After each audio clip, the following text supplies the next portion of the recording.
respected chairperson sir and my respected teachers and my colleagues. Today I am presenting a case of hoarseness of voice. My patient is a 55-year-old male who works as a sign master in S&T department in Bankura. He presented with chief complaints of hoarseness of voice since 1 year, cough since 1 year and swelling in the right groin since 8 months. Coming to the history of the presenting illness, the hoarseness of voice was since 1 year. It was gradual in onset, associated with pain while talking, progressive muffling of voice with use, difficulty while speaking loudly or projecting the voice, and decrease in the range of voice. It was not associated with dysphagia or sore throat or odynophagia or postnasal drip. It was not associated with sensation of lump in the throat. It was not associated with chest pain or heartburn. It was not associated with either halitosis or fever or hemoptysis or weight loss or night sweats. Coming to the cough was non-productive, painful, hacking type, more in lying down position and not associated with hemoptysis. The cough was also gradual in onset. Swelling in the right groin was first noticed 8 months ago. It was insidious in onset, gradually progressed in size, increases on standing, exertion and on coughing, and does not reduce spontaneously on lying down. It is occasionally painful. There was no history of vomiting. Coming to the past history, there was no history of major respiratory illness in the past, no history of neck trauma or laryngeal trauma, no history of stroke in the past, there was no history of neck surgery or trauma or intubation, there was no history of exposure to irritant gases, there was no history suggestive of vocal abuse or vocal cord paralysis or vocal nodules. Coming to the past history, the patient is not a known case of hypothyroidism, he is not a known case of bronchial asthma or COPD or ischemic or valvular heart disease. Coming to the personal history of the patient is married, has one son, he works as a signal master, he belongs to middle income group, no addictions, he is a non-smoker, diet is mixed, there was no history of intravenous drug abuse or unprotected sexual exposure. Family history, there was no history of diabetes, hypertension, ischemic heart disease or bronchial asthma in any family member. Coming to the treatment history, as the patient is a known case of hypertension, he was on tablet metoprolol 25 mg OD since 5 years. Coming to the general examination, the patient is well built and well nourished. There was no pallor, icterus, cyanosis, clubbing, lymphadenopathy or edema. The JVP was normal. Height was 166.4 centimeters, weight was 65 kg and BMI was around 26. Coming to the examination of the respiratory system, the upper respiratory tract was found to be normal, nose and pharynx normal. On direct and indirect laryngoscopy, there was normal findings. Coming to the examination of the chest, the shape was normal, movement equal on both sides, the apical impulse was not visible, the respiratory rate was 14 per minute, regular and abdominal thoracic, skin over the chest was normal, accessory muscles of respiration were not prominent. No venous prominence was seen over the chest, examination of the back was normal. On palpation, the inspectory findings were confirmed. There was no rise of surface temperature, no tenderness. Trachea was central in position. Apex beat was felt in the left fifth intercostal space, 1 cm medial to the mid-clavicular line. Movements of the chest were equal on both sides and vocal fremiters was normal. On palpation, normal resonant note was heard on both sides of the chest. The upper level of liver dullness was at the level of fifth rib in the mid-clavicular line. Auscultation, vesicular breath sounds were heard equally over both lung fields. No adventitious sounds were heard. Coming to the examination of the cardiovascular system, the pulse was 78 per minute, regular, normal volume and character. The blood pressure was 126 by 80 millimeters of mercury. The jugular venous pressure was not raised. There was no engorged neck veins were seen. Coming to inspection of the cardiovascular system, the precordium was found to be normal in shape. Apical impulse was not seen, no engorged veins, no scars or sinuses, no abnormal pulsations were seen in other areas. Continuing with the palpation, the mitral area, the apex beat was felt in the left fifth intercostal space, 1 cm medial to the midclavicular line. There were no palpable heart sounds, no thrills. In the pulmonary area, there were no abnormal pulsations, no palpable heart sounds, no thrills. Aortic area, no abnormal pulsations, no palpable heart sounds and no thrills. In the tricuspid area, no parasternal heave, no palpable heart sounds, no thrills. There was no carotid thrill palpable, no pericardial rub. Amid the auscultation, in the mitral area, the first and second heart sounds were normal, but a high-pitched blowing pansystolic murmur of grade 3/6 was heard. best with the diaphragm of the stethoscope with radiation to the axilla.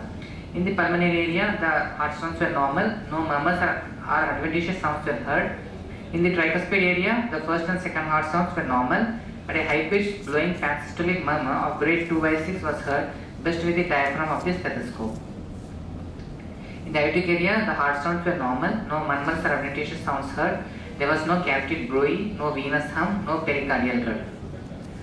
The CNS examination was found to be with normal. Coming to the examination of the gastrointestinal system, the upper GI tract was found to be normal.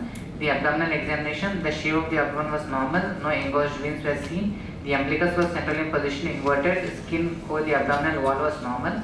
Symmetrical movement of all quadrants of the abdomen with respiration. Coming to examination of the hernial sites, a pyriform shaped swelling of around 7 into 4 centimeters size was seen in the right inguinal-scrotal region, non-reducible with change of posture and with expansile cough impulse. Other hernial sites were normal. On superficial palpation, revealed normal findings. Deep palpation, the liver edge is palpable 2 centimeters below the right subcostal margin in the mid-clavicular line. The surface is smooth, soft in consistency, rounded edge, no tenderness. Spleen is not palpable. Coming to the palpation of the hernial sites, a pyriform shaped swelling of size 6.8 into 4.2 centimeters without tenderness and rise of temperature is felt descending into the scrotum up to the level of the testis. The swelling is duffy in consistency, and on coughing there is an expansile impulse. The swelling does not reduce spontaneously or with taxis. On finger invagination test, impulse is felt on the tip of the finger. On percussion, normal tympanic note was heard over the abdomen, liver span 12 centimeters, and over the right inguinal-scrotal swelling, we got a resonant percussion note.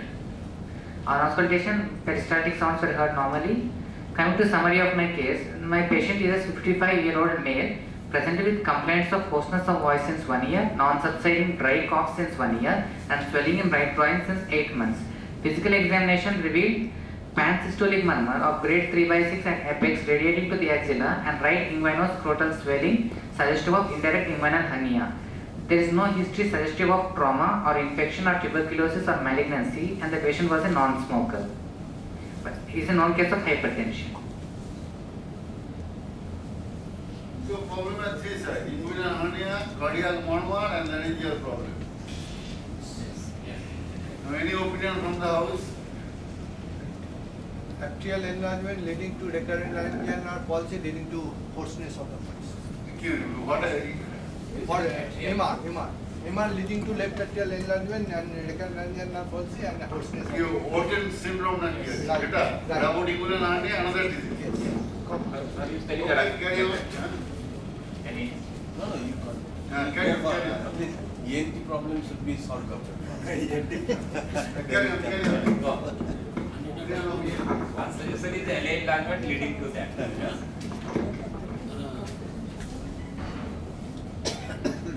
Coming to the investigations, hemoglobin was found to be 11.9 gram percent, total count was found to be 7,200, platelet count 1.4 lakh. The renal function tests were found to be within normal limits. The liver function tests were also found to be within normal limits. The lipid profile was found to be normal. This is the picture of the chest X-ray. Here you can see a hyperdense shadow below the aortic knuckle. The lung parenchyma was found to be normal. The cardiothoracic ratio was found to be normal.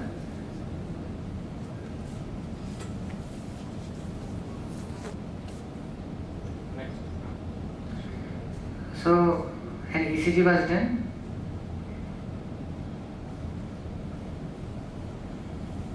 ECG revealed sinus rhythm. There was right axis deviation. There was right bundle branch block pattern. There was T inversion in 2-3 AVF and V1 to V3 leads, and the PR interval was 0.24 seconds. Echocardiography was done. It revealed left ventricular size was normal. The left atrium was dilated with good left ventricular function. There was mild mitral regurgitation, mild tricuspid regurgitation, and aortic regurgitation. There was no regional wall motion abnormality, no left atrial or left ventricular clot.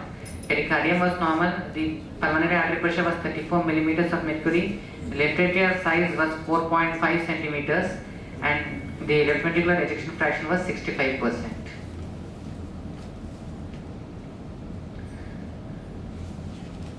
A CT angiogram was done.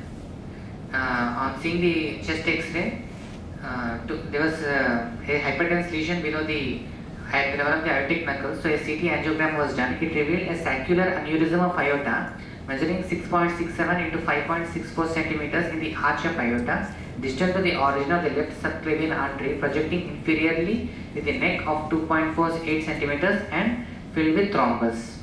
This is the picture of the CT angiogram. This is the aneurysm.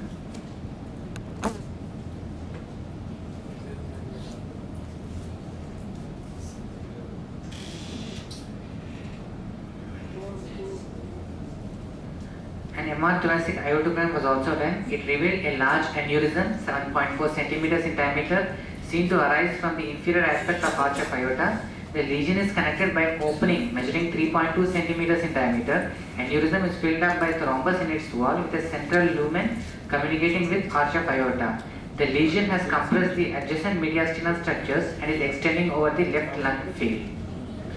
This is the image of the MR thoracic aortogram which was done.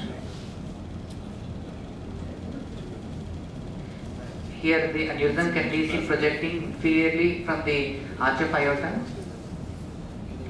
These are the other different views of the MR thoracic aortogram.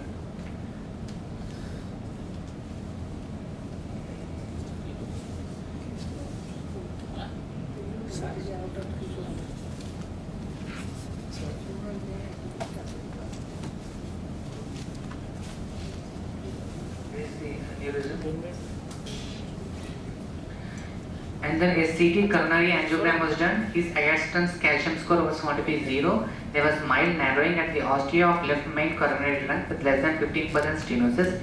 There was otherwise no significant stenosis in the rest of the epicardial coronary arteries.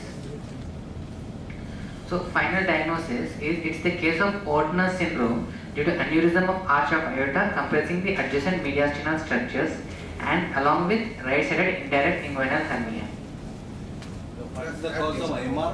না artificial feature হচ্ছে no chest এই এত বড় compressing of the mediastinum এত বড় aneurysm no chest Because of the chronicity of the problem. It is very slow and slow and Chest slow. pain referred to Otherwise that. I cannot explain. আর্টিফিক্যাল The whole thing is a case of a very rare case. Generally, House have suggested regarding this hoarseness syndrome initially because of the recurrent laryngeal nerves, and it was very common in Really describe it. RHD with Pollute in mitral stenosis. yes, MS with enlarged LA and leading to compression. That is the traditional. Ortner was an Austrian physician. He reported the first case in 1897. By due respect, the whole syndrome of recurrent laryngeal nerves and compressed by the mediastinum is known as Ortner. So Ortner is a very threefold causes. One is most common cause is the left atrial enlargement due to RSD. That's why. Second cause is the pulmonary hypertension, and third cause is the aneurysm from the aorta. So our case is here the aneurysm leading to Ortner, because Ortner is a good. For this thing we have searched the literature, and it was been absolutely this. And all the main problem with the patient was that most commonly, one rare cause is aberrant subclavian is also reported Ortner of this. So here our patient was unable to talk. We have a video. We can show you the regarding his talk, how his hoarseness. He's so Can compressed. you show us the ENT examination report? ENT initially from the upward it was a normal, and typically the CT gives the whole picture. We are knowing it was compressing this. We will give you the operation status. I will tell you the story. What happened to this patient? We have sent in Chennai our railway. So Dr. Reddy operated there. And what was the finding of that? Finding in the OT is that there was a huge calcified this mass. He tried to given the 50-50 concept that patient will not survive on the table because arch of aorta aneurysm dissection is equally disastrous. So when operated, he was not able to completely cut the mass because it was hugely calcified the teeth. Then it was compressing the bronchus. He tried to save the bronchus so that his cough was common, because hoarseness and coughing. We have kept this patient for more than 1 month in our ward. Then his son told, sir, either he will die or do something, and I will give you the full consent. And they did it. Fortunately, he survived for 15 days post-operative. Dr. Reddy rang me here, he said, your case has been operated, but we have tried to relieve the patient as maximum as possible. And finally, he could have survived after 15 days. But for clinical teaching and this Oatner, that's why we presented this patient. So in this case, Oatner is a red herring. Yeah. What do you think? Because you are thinking something else Yeah. and you find something else. And regarding the mild Let MR, us go to the last case. Last case. after 3 weeks of surgery. What is So thank you, sir. This is the case. Last case. Last case myself. Quickly, within 10 minutes. Last case. Before the